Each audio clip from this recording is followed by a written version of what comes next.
કે ટોરન્ટો કે પછી સોલાર હોય કે જનરેટર હોય, કોઈ પણ ગતિથી પાવર હોય, એ પાવરની મર્યાદા બહુ રાખવી પડે.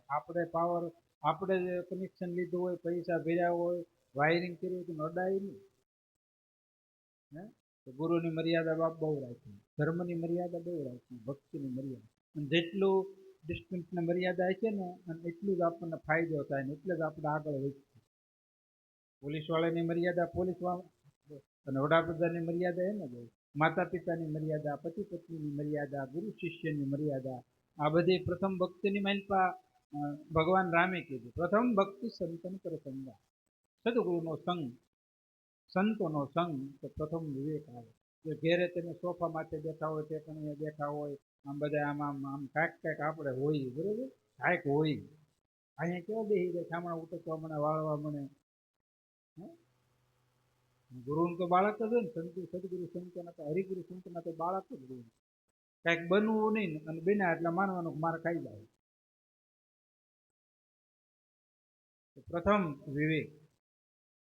આ પરંપરા ભક્તિ ને ધર્મને, આધ્યાત્મિક અને આત્મને વરેલી પરંપરા. તો પ્રેમદાસ બાપુ મર્યાદા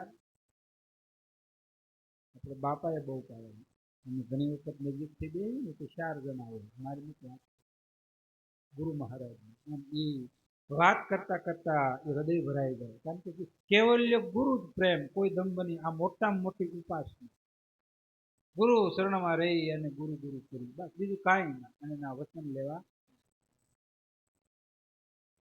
જે મેં કોસમાડી જતા ને ત્યાં સાખી બોલ્યા, ધ્યાન મૂલમ ગુરુ મૂર્તિ, પૂજા મૂલમ ગુરુ પદ, મંત્ર મૂલમ ગુરુ વાક્ય, મોક્ષ મૂલમ ગુરુ પદ. એને એની રીતે ધ્યાન ભાષાની મનતા વ્યાખ્યા કરી, તમને જોવાનું છે. ધ્યાન મૂલમ ગુરુ મૂર્તિ કોને કહેવાય? ગુરુએ કીધું જ નથી. પછી એ જ પ્રેમદાસ બાપુ, હરદાસ બાપુના હૃદયની મનતા વાત, જેમ સ્વામિનારાયણ ભગવાને કીધું કે હું ભગતજીના હૃદય મેલપા વાત કરું. પછી ગુણાતીન સ્વામીના હૃદયની મેલપા, પછી કીધું શાસ્ત્રીજીના હૃદયની મેલપા, પછી કીધું હું યોગીજી મહારાજના હૃદયમાં, પછી પ્રમુખ સ્વામી, અત્યારે આ મહંત સ્વામી છે. એના મને તે પરંપરાની ખબર કે આ જાગ્રત ગુરુ પરંપરા જ છે, સગુણને માનવું. અને હોય કે સૌરું પધરાવે, મને ગમ્યું જે કે, પણ એ ભક્તિ એની કે આ હૃદયમાં ઉડે. તો એ જે છે આ પરંપરા, ગુરુ જે ગેવી પરંપરા, નાદબુન, એ વ્યવહાર છે. કારણ કે આ પરંપરા એની છે. મહામંત્રનો મોટો મહિમા એ વખાણ, બ્રહ્મના ભેદમાં ઋષિ મુનિ જપતા જાત હરિને કષ્ટારી. 4 વેદમાં નહોતા, નહીં મિલતી કોઈ વાત વેદનનો ભેદ હોય તો છે. જ્યારે વેદ બહારની વાત છે, અને પંચમ ગુરુગમ છે, એની માનતા સર્વશાસ્ત્ર ઉપનિષદોનો તત્વ સારા આવી જાય એક ગુરુના બોલ. સુખરામ બાપુ કીધું, બોલના તોલનો મર્મ જાણ્યા વિના જીવને સુખ અને શાંતિ નથી. તો એ ગુરુના હૃદય પિરાણી કળાનો પ્રગટ પરચો નિમ રાખે તો નિત્ય સરતો આલમને દાને દર્શો મોક્ષ મળે સ્વીકારી. પીરું એટલે ગુરુ તના જે જ કોઈ ગાવે, ચારેય પદાર્થ ફળમાં પાવે, સુખરામ કહે પોતાને. આ પિરાણી કળા. જેસલની માલિપા જ્યારે એ પીરાણું પ્રગટ્યું, એ તો ક્રોધી, એ કામી હતા, સધીરો, અને એક લોભી હતા. અને ત્રણેયની માલિપા પરંપરા પીરાણી ઉતરી, એ બધાને પીર બનાવી દીધા. એના ગુણ દોષ કર્મ બર્મ બધું કર્મ ભ્રમ કા ધાગા, જખ મારેગા જમદૂતા, અને સીધું પીરાય પ્રગટે. સમજાણું? આમાં કઈ વર્ણનની જરૂર નથી. અને ભૂતકાળના કર્મ ન જોવે ભગવાન કે ગુરુ જોવે. ગમે એવું લાકડું હોય, ઉધઈ ખાઈ ગયેલું હોય, ગમે હોય, દેહવાળી મૂકો એટલે ખાક થઈ જાય. શું થઈ જાય? એમ ગુરુની કૃપાની જ્ઞાનરૂપી કાંદી અને એ કૃપારૂપી દ્રષ્ટિ પ્રગટ થાય એટલે માલપા અનેક જન્મનું કર્મ અજ્ઞાનના વાસના ખાક થઈ નાખીને પીરાણ.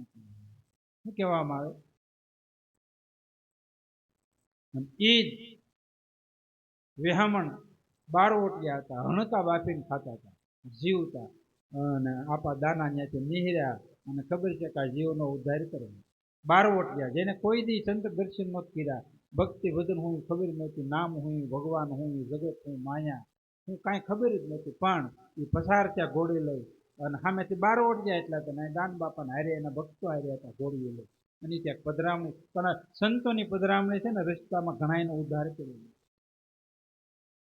અને કીધું કે દાન બાપુ ઘોડે લઈ અને અહીંથી જાય છે અને શરમ આવી નાચી હતી દરબાર હતા બાપુ પણ દરબાર હતા પણ દાન બાપુ દરબાર મટી ગયા એ તો બ્રહ્મરૂપ થઈ ગયા હતા કોના મનની મેલ પાછું કા દરબાર છે અને હવે શરમ આવે ને એટલે હતાઈ ગયા ત્યાં દાન બાપુ ગયા કે ક્યાં છે વિહામણ પીર એવું બોલ્યું શું કીધું તો બારવટ ગયા તો ક્યાં ગયા પીર એટલે શરમ આવી કે આ તો તમારા મહેમાન થાય કે અરે આપણે આજે ખીર દેખ ખાવું હવે તો હણકું બફાતું હણકું કાપી અને બારવટ કે હણકું ખાવું દાન બાપુ જાય કે આપણે હારે આજ લેવી ઠાકર થાળે પરિચય લેવો શરમ આવી શું કેવું હું તો ખાલી કે બધા બારવટિયા બંદૂકો હાથમાંથી સરા જમૈયા બરશી બધું હતું બારવટિયા ઘોડાએ બાંધ્યા હતા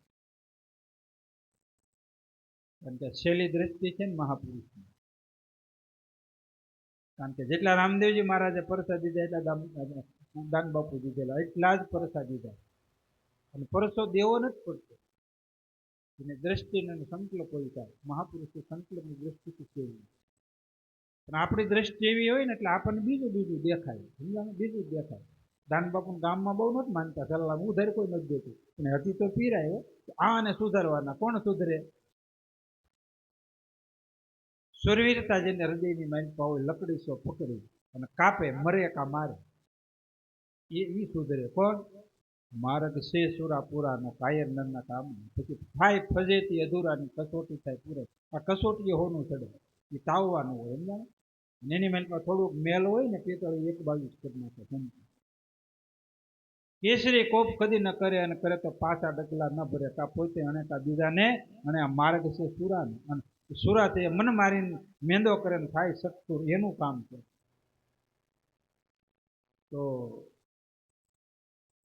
હારે આજ હરિહર કરવું મુંજાવમાં તો આમાં શું રાંધ્યું છે પછી કેવું પડે કે હણકું છે કે લાવો લાવો એને બિચારો બફાઈ ગયું નહીં બહાર નથી કાઢવું એ કે એટલે બાપુ એક મરી ગયો કાચી નાખ્યું કે ન મરે જો કરાય કે તમે પીર છો એવું બિરદ આપી દીધું ગુરુએ તમે પીર છો જીભ ઉશ્કેવો ને તપેલાને તો હડપના ઠેકડો મારીને ગયું કાપીને એને નાખ્યું હતું બોલો વઘારીને નાખ્યું તો સાચું તો નહીં વઘારી અને હું ઠેકડો મારીને ગયું એમાંથી દેગ નહીં અને બધા ખાધી બંદૂકો ભાંગી નાખ્યો તાકાત તો બહુ હતી શરણે વિહળા પીર જેને દીકરાનું દૂધાનું પંચાળનું પટગસ્ત પીરાય આ પીરાય છે બા સમજાય નહીં બાપા હતા ને એટલો બધો પ્રકાશ નતો પણ જુઓ પ્રકાશ આ એનો જ પ્રકાશ છે દેવ છે આપણને ન સમજાય ગુરુજીની ગતિ ગુરુજીની પાંચ ત્યારે આપણને દેહ દેખાય શરીર દેખાય જ્ઞાતિ દેખાય ગામના દેખાય એની ગતિ એની પાંચ એમ પ્રેમદાસ બાપુ પ્રેમ સાહેબ હરદા બાપાની માલિકા અને એ જ પાછા હૃદયની માલિકા વસન થયું કારણ કે ગુરુ ચેતાનું જ બનતું ગેબ રૂપે હોય તત્વ રૂપે હોય બોલ રૂપે હોય એની દ્રષ્ટિ આપણે એની મર્યાદા રહે જેટલી મર્યાદા સ્વરૂપની તે પ્રગટ સ્વરૂપ કારણ કે ભક્ત બીજ પલટે જુગ જાય આનંદ ઉતની કરે ઉતરે એ પ્રગટ છે આ પીરાનું પ્રગટ છે જેટલી મર્યાદા આપણે રાખીને એટલું ફળ આપણને મળે જેટલી મર્યાદા ગુરુ મર્યાદા ધર્મની ભક્તિની મર્યાદા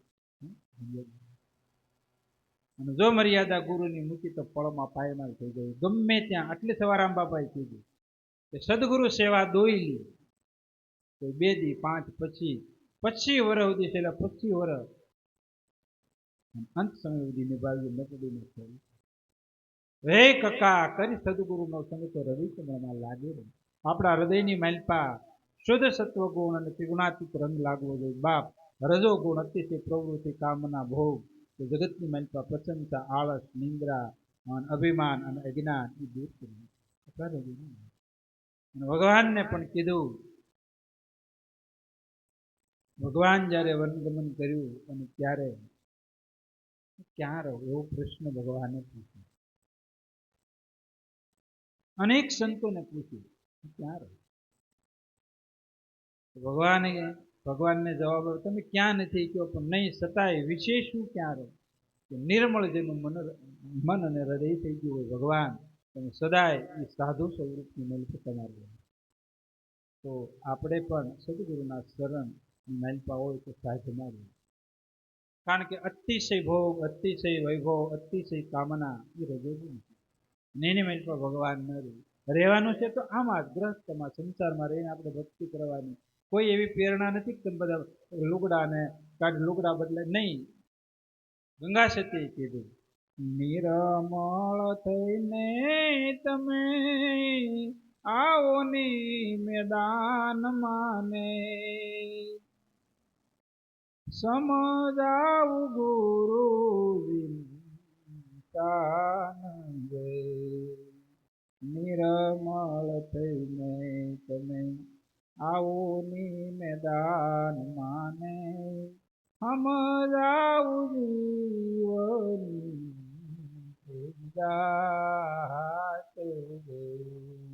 નિર્મળ થવાનો ગુરુ સ્થાન અને જાત સમજાવી બધાય એક જ જાત છે, એક અહમ બહુશ્યામ છતાં આપણને વિવર્ત જુદું દેખાય, સારું દેખાય, મેળું દેખાય, મારું તારું દેખાય. એ અજ્ઞાન અને તમોક ગુણનો એ પ્રાદુર્ભાવ છે. આપણા જીવનની માલપા એક જ ગુરુ ભક્તિ છે. હૃદયની માલપા ક્યાંય રજ રે કર્મથી સદા દૂર રે ને ભગતિ રે કરવી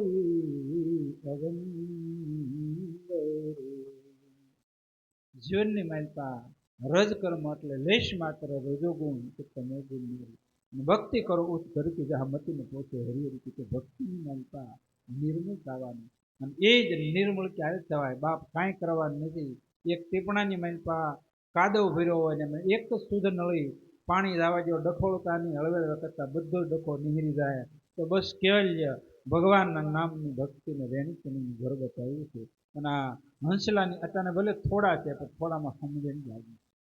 કદાચને થોડું ઘણું સમજણ નો ભાવો અને ક્યારેક એટલે આગળ જન્મનો કર્મ અને સ્વભાવ લઈ અને ક્યારેક એવું હારા મોડું થાય. એ એક ક્ષેત્રની માલિકા છે. એમને જીતુભાઈ મને કહેતા હતા કલિકાલની માલિકા વાત નહીં, એ આદિ અનાદિથી હાલ્યો.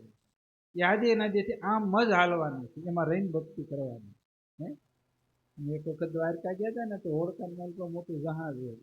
આપણે કેવી ઘડીક ખમીને ત્યાં ખાલી થાય ને ત્યાં બે કે બીજું ભરું બીજું અડધું ભરે છે. આપણે એ નહીં પૈસા રહી બેહી જવાનું. શું કરવાનું? જે કરવાનું છે કરવા મળવાનું, વાટ નહીં જોવાનું સારા સમય. અને આની જેવો સારો સમય જ નથી. તમે ગમે ત્યાં જઈએ ગમે આટલા નથી નકર 2 ને 12 વાગે આવે બહાર ગઈ તો વારો પાડી હતી એમ કહેવા વાળો હોય પણ જો અત્યારે જવો જોઈએ છે.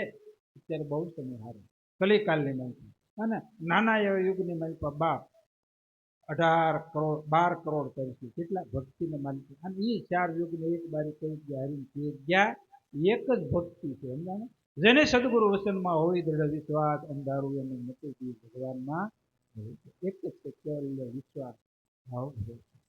હે કકા કરે સદગુરુનો સંગ તો હૃદય કમળમાં લાગે રંગ. એક જ રંગ હોવો જોઈએ. કેવું? અંતરમાં હોય. અંજવાળા તો ક્યારે થાય? આપણે અંજવાળું કરવું ક્યારે થાય? કયો સરખી સાપ દેખાય તો જે સાપે અંધારું થાય ત્યાં જ પાછું અંજવાળું થાય. આ બીજું થાય પણ સંબંધ થાય ત્યાં ચાલુ થાય. જે એસી ચાલુ થાય ત્યાં જેટ ચાલુ થઈ જાય. રિમોટ નહીં તમારે જોવું ખાલી ફેન હોય તમે ગરમો આપણે ઊંધા પંખા ફિટ કર્યા. સમજાને હવા બધી ટાઢી બહાર આવી જાય ને ગરમવા માઇલ પાડી એવી ભક્તિ નહીં કરતી. અંતરમાં અંજવાળું થાય એવું કરી દે.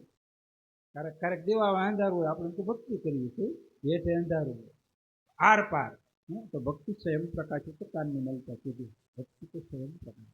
તો સ્વયં પોતે જ પ્રકાશ છે એટલું તો કીધું. હાવ દેહાણ ભાષાની મળતા વેદ બહાર વાત કરી કોને? નિર્મળ સ્વયં